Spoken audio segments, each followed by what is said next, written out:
오늘 말씀의 제목은 하나님의 부자 되기입니다.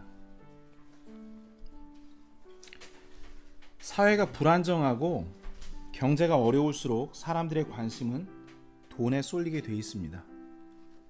요즘 초등학생들의 꿈부터가 달라졌죠. 나도 빨리 부자가 돼서 은퇴해야지 하는 생각들이 유행되고 있습니다. 성도 여러분은 부자에 대해 어떤 관점을 갖고 계신가요? 혹시 부정적이신가요? 아니면 부자가 되는 것이 하나님의 축복 중 하나라고 생각하십니까? 오늘 본문 말씀은 잠언 23장 4절과 5절 보겠습니다. 시작. 부자가 되려고 수고하지 말고 내 자신의 지혜에서 떠날지어다. 이 말씀을 보면 부자가 되면 안 되겠구나 하는 반감이 들 수도 있습니다. 하지만 아이러니하게도 같은 잠언 말씀에 부자에 대해 좋게 말씀하시는 하나님의 관점이 곳곳에 등장합니다. 그 말씀 보실까요? 잠언 22장 4절입니다. 제가 받들어 읽도록 하겠습니다. 겸손함과 주를 두려워함으로 말미암아 재물과 명예와 생명이 있느니라. 이 말씀에선 하나님께서 세 가지 복을 주시는데 명예와 생명보다 먼저 재물이 등장합니다. 부정적인 의미가 아니죠. 또 잠언 22장 7절을 보시면 부한 자는 가난한 자를 다스리고 빌리는 자는 빌려주는 자의 종이 되느니라 하셨습니다.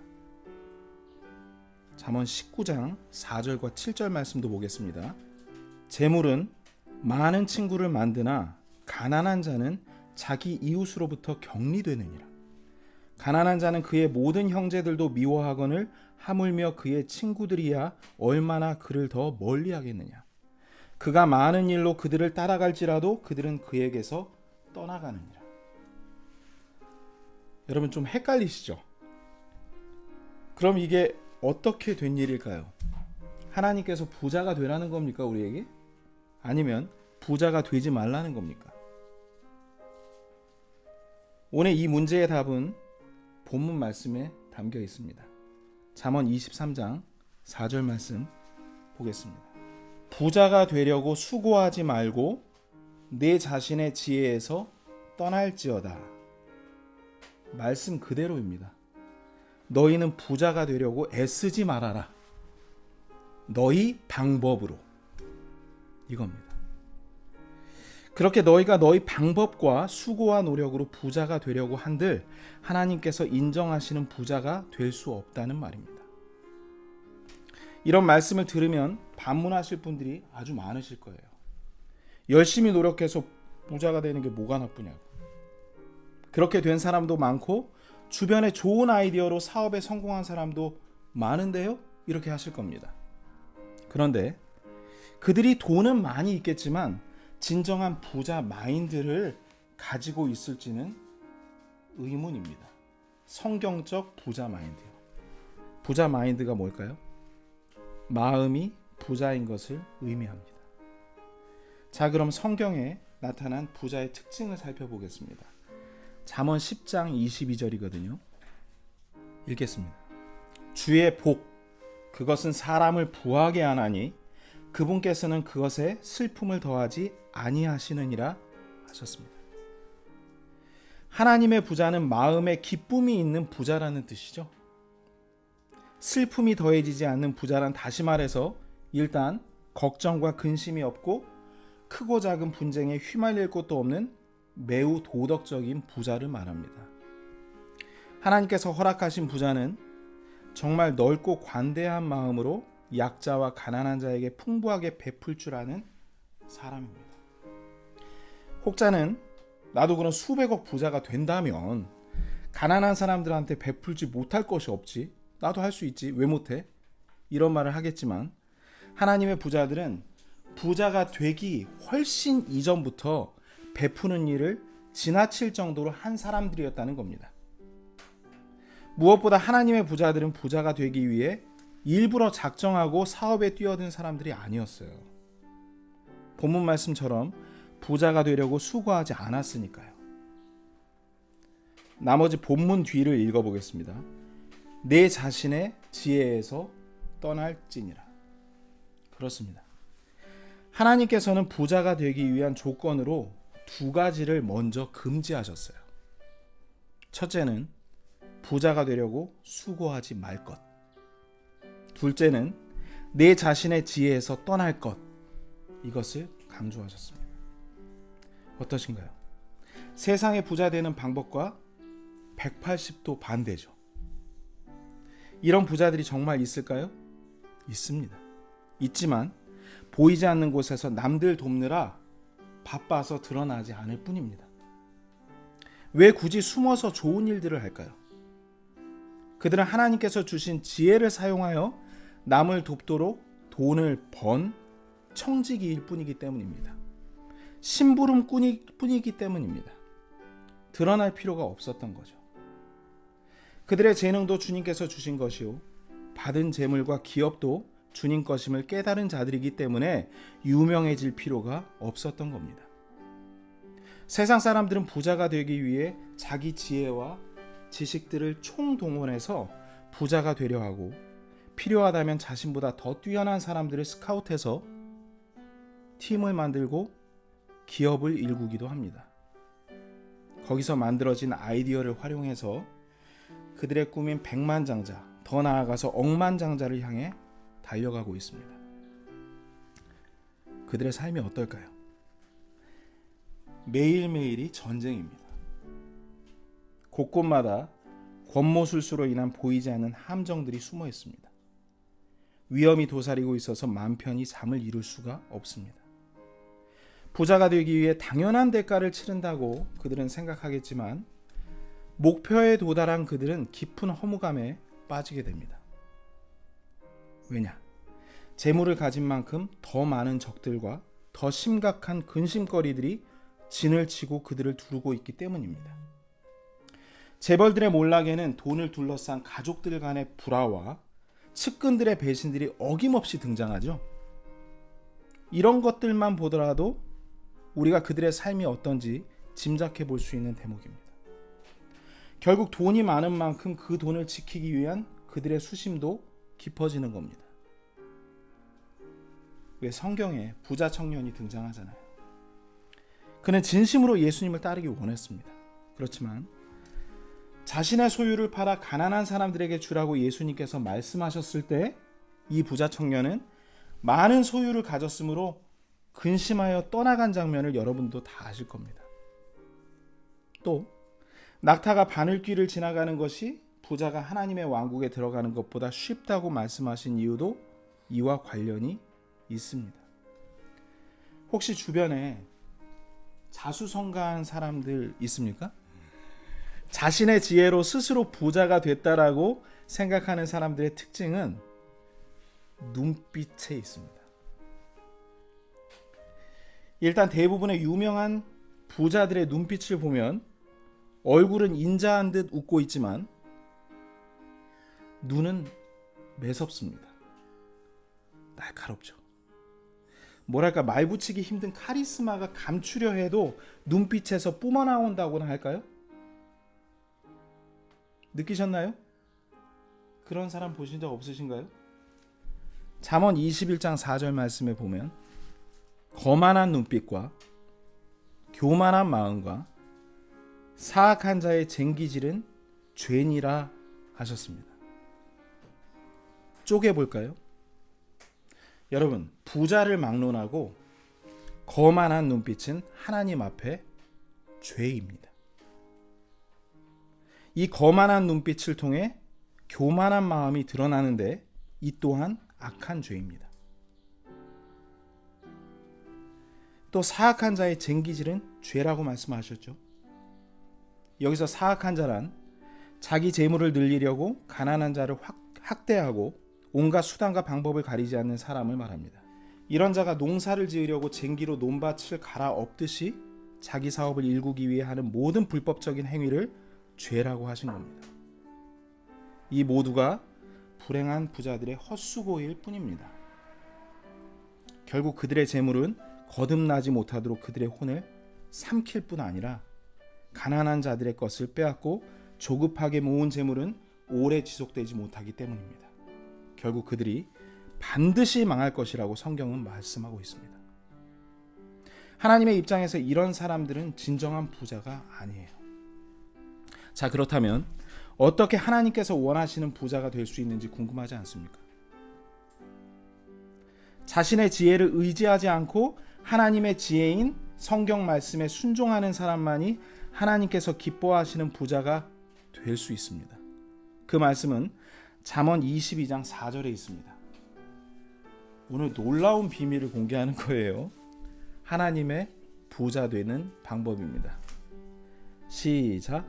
겸손함과 주를 두려워함으로 말미암아 재물과 명예와 생명이 있느니라. 아멘. 이 말씀을 통해 우리가 해야 할 참된 수고는 겸손함과 주를 두려워하는 수고뿐입니다. 마치 하나님의 부자가 되는 공식 같은 거예요. 틀린 적이 한 번도 없습니다.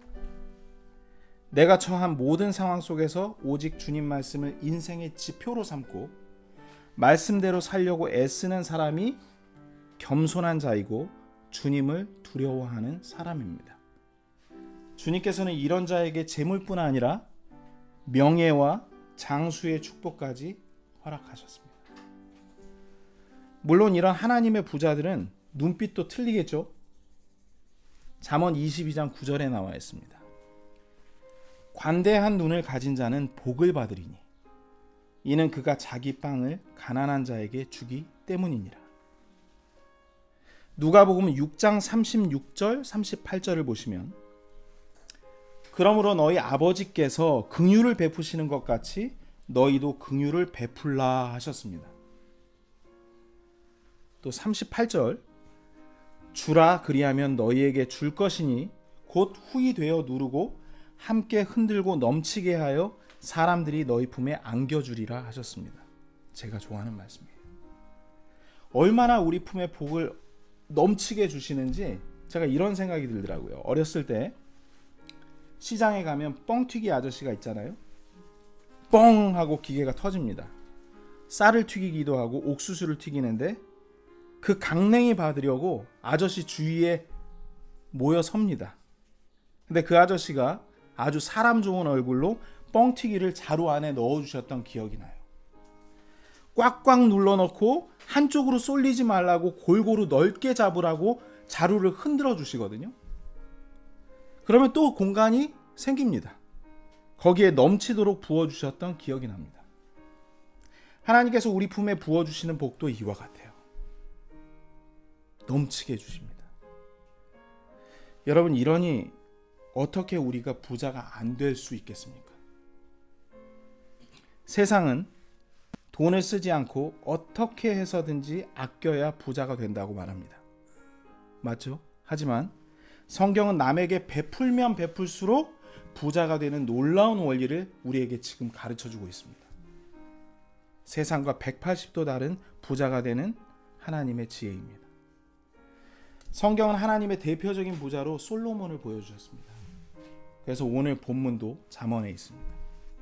열왕기상 3장 5절부터 14절까지 말씀 좀 길거든요. 제가 받들어 읽도록 하겠습니다. 기브온에서 밤에 주께서 솔로몬에게 꿈에 나타나시니라. 하나님께서 이르시되 내가 내게 무엇을 주어야 할지 구하라 하시니 솔로몬이 하려되 주의 종 내 아버지 다윗이 진리와 의와 올바른 마음으로 주와 함께 주 앞에서 걸은 대로 주께서 그에게 큰 긍휼을 베푸셨고 주께서 또 그를 위해 이 큰 친절을 예비하시고 이날과 같이 그의 왕좌에 앉을 아들을 그에게 주셨나이다. 이제 오 주 내 하나님이여 주께서 주의 종으로 하여금 내 아버지 다윗을 대신하여 왕이 되게 하셨사오나 나는 작은 아이라 나가거나 들어올 줄을 알지 못하며 주의 종이 주께서 택하신 주의 백성 한가운데 있나이다. 그들은 큰 백성이므로 너무 많아 셀 수도 없고 계산할 수도 없사오니 그러므로 주의 백성을 재판하도록 주의 종에게 깨닫는 마음을 주사 내가 좋은 것과 나쁜 것을 분별하게 하옵소서. 이같이 큰 주의 백성을 누가 능히 재판하리이까 하니라. 솔로몬이 이것을 구하매 주께서 그 말을 기쁘게 여기시니라. 하나님께서 그에게 이르시되 네가 이것을 구하였으며 너를 위해 장수하는 것도 구하지 아니하고 너를 위해 재물도 구하지 아니하며 내 원수들의 생명도 구하지 아니하고 오직 너를 위해 재판을 분별하기 위한 명철을 구하였은즉 보라 내가 네 말대로 행하였느니라.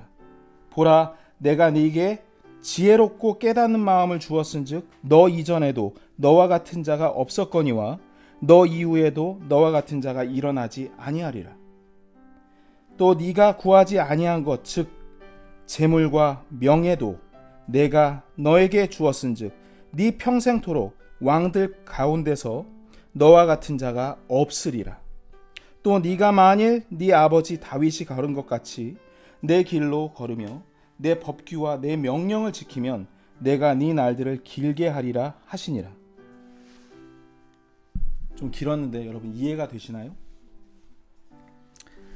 솔로몬은 하나님께서 물으셨을 때 재물과 명예와 장수를 결코 구하지 않았습니다. 자기 자신을 한없이 낮추고 겸손히 주를 두려워함으로 이스라엘 백성들을 선하게 잘 다스릴 수 있도록 필요한 명철만을 구했습니다. 그랬더니 하나님께서 그 말을 아주 기쁘게 여기셨습니다. 전무후무한 명철을 주셨고 솔로몬 시대 그 어떤 세상의 왕들도 범접할 수 없는 재물과 명예의 축복을 주셨습니다. 뿐만 아니라 솔로몬은 주의 법규와 명령을 지키면 장수의 축복을 주신다는 하나님의 약속도 받았습니다. 사랑하는 성도 여러분, 바로 이겁니다. 우리의 수고는 주님을 기쁘시게 하는 일이어야 합니다. 우리가 오직 말씀에 순종하고 감사 기도로 사는 것이 중요합니다. 말씀에 순종하고 감사 기도로 사는 것으로 이 땅에서 재물과 명예와 장수의 축복을 받는 것은 놀라운 진리이고 공식입니다. 그러나 이것은 다음에 우리가 받게 될 영광에 비한다면 아주 극히 작은 일에 불과합니다. 하나님께서는 우리를 이 믿음의 일들을 통해 성령님께 심은 자로 인정하시고 하늘에서 영존하는 생명과 축복을 받게 해주실 것이기 때문입니다. 그렇게 하기 위해 성경은 우리에게 실질적으로 섬길 대상에 대해서도 말씀하셨습니다. 갈라디아서 6장 10절 말씀을 보면 그 대상이 나옵니다. 그러므로 우리는 기회 있는 대로 모든 사람에게 선을 행하되 특히 믿음의 집안에 속한 자들에게 할지니라 하셨습니다. 여러분, 우리에게 모든 사람들이 섬김의 대상입니다. 그 가운데서도 주 안에 있는 형제 자매들이 특별한 대상임을 꼭 기억하시기 바랍니다. 항상 우리가 기쁨으로 이들에게 모든 일에 넉넉하고 풍성히 베풀면 베풀수록 주님께서 더욱 널리 쓰이도록 또 우리를 부욕해 하실 것이고 채우실 것입니다. 어릴 적 가정 예배에서 자주 불렀던 가족 찬양 중에 나의 영원하신 기업이란 찬송이 있습니다. 우리의 기업은 예수님인 거 아시죠? 나의 영원하신 기업, 생명보다 귀하다. 나의 갈 길 다가도록 나와 동행하소서. 주께로 가까이, 주께로 가까이. 나의 갈 길 다가도록 나와 동행하소서.